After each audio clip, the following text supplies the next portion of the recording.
Hello students, welcome to maths galaxy. I hope आप अच्छे होंगे। स्टूडेंट्स, आज हम लोग इस वीडियो में इवन नंबर्स के बारे में देखेंगे कि इवन नंबर्स क्या होते हैं।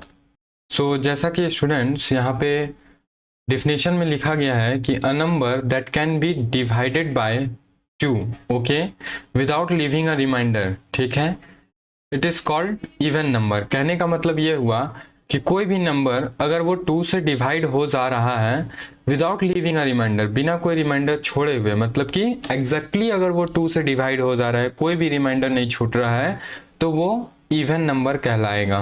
ओके, सपोज दैट कि अगर हम एक नंबर लेते हैं 4 2 2, ठीक है, इसे अगर हम 2 से डिवाइड करते हैं तो इन 2 टाइम्स वी विल गेट 4, 2 2 ज़ा 4। ओके, नाउ यहाँ पे 2 आ जाएगा, फिर 1 टाइम्स में हम लोग देखेंगे 2 हो गया, ठीक है, देन ये कैंसिल, फिर अगेन यहाँ से ऊपर से 2 आ जाएगा, हम लोग फिर 1 टाइम्स में लेंगे इसे, फिर यहाँ 2 आ गया एंड कैंसिल। रिमाइंडर हमारा क्या आया? 0। रिमाइंडर क्या हो गया हमारा? 0, है ना। तो यहाँ पे देखिए कोई भी रिमाइंडर नहीं छूटा और ये 2 से क्या हुआ? एग्जैक्टली एकदम डिवाइड हो गया। इट्स मीन कहने का क्या हो गया कि 422 जो हमारा नंबर है वो एक इवन नंबर कहलाया। क्लियर है। इसी का एक अनदर डिफिनेशन हम देख सकते हैं, कहता है कि even numbers always and with 0 2 4 6 8। कहने का मतलब हुआ कि जैसे हम देखते थे, जैसा कि हमने पढ़ा है, कोई अगर हम इसी को अगर हम ले लेते हैं 4 2 2, ठीक है, तो ये जो पहला यहाँ पे 2 है ये हम देख रहे हैं कौन से प्लेस पे है? तो 1s प्लेस पे है, ठीक है। ये हमारा जो 2 है ये हो गया 10s प्लेस पे, और ये जो हमारा 4 है ये हो गया आपका 100 प्लेस पे। क्लियर है। इसके बाद कहने का क्या है कि ये कहता है even number always and with 0 2 4 6 8। कहने का मतलब हो गया कि इवन नंबर, जो इवन नंबर वो होगा वो हमेशा 0 2 4 6 8 से खत्म होगा, ठीक है। मतलब उसका यूनिट डिजिट जो है वो या तो 0 हो, 2 हो, 4 हो, 6 हो, 8 होना चाहिए। यूनिट डिजिट कहने का मतलब ये 1s प्लेस में, 1s प्लेस पे जो डिजिट है उसी को हम लोग यूनिट डिजिट कहते हैं। तो इसका जो यूनिट डिजिट है वो या तो आपका 0 होना चाहिए, या तो 2 होना चाहिए, या 4 होना चाहिए, या 6 होना चाहिए, या फिर 8 होना चाहिए।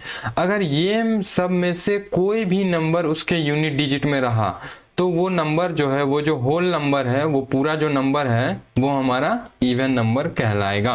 क्लियर है। इसका कुछ एग्जांपल से वो हम देख लेते हैं, जैसे 2, देखिए 2 जो है वो 2 से एग्जैक्टली डिवाइड है इन 1 टाइम्स में, 2 1 जा 2।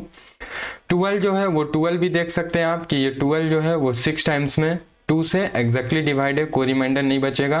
पहला हम डिफिनेशन के अकॉर्डिंग भी देख लिए, दूसरा से भी देख सकते हैं कि जो 12 है वो इंड कर रहा है 2 से इसके यूनिट डिजिट में 2 है, तो ये इवन नंबर होगा। उसी तरह 26 देखिए यूनिट डिजिट में 6 है, 98 में 8 है, 100 में आपका लास्ट है 0 है, जो यूनिट डिजिट है हमारा 0 से ये खत्म हो रहा है, तो ये भी 2 आपका 2 से एग्जैक्टली डिविजिबल होगा, तो ये इवन नंबर कहलाएगा। 304 जो है ये भी हमारा लास्ट में क्या है? 4 है, यूनिट डिजिट इसका 4 है ना, तो ये भी क्या होगा? एक इवन नंबर होगा। जो 304 है वो हमारा एक इवन नंबर होगा। क्लियर है। तो आई होप आपके डाउट्स यहाँ पे क्लियर हुए होंगे।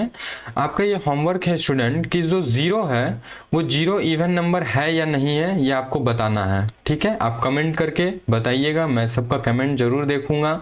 कोई भी डाउट हो आपका इवन नंबर से रिलेटेड आप एकदम पूछ सकते हैं मुझसे कमेंट में, ठीक है, मैं आपके डाउट्स को क्लियर करूंगा। आई होप आपको ये कॉन्सेप्ट क्लियर हुआ होगा। वीडियो पसंद आई होगी, वीडियो को लाइक कर दीजिएगा, शेयर कर दीजिए, चैनल को सब्सक्राइब कर लीजिए, बेल आइकन प्रेस कर लीजिएगा ताकि आने वाली हर एक वीडियो की अपडेट सबसे पहले आपको मिल सके। Okay student, thank you, take care.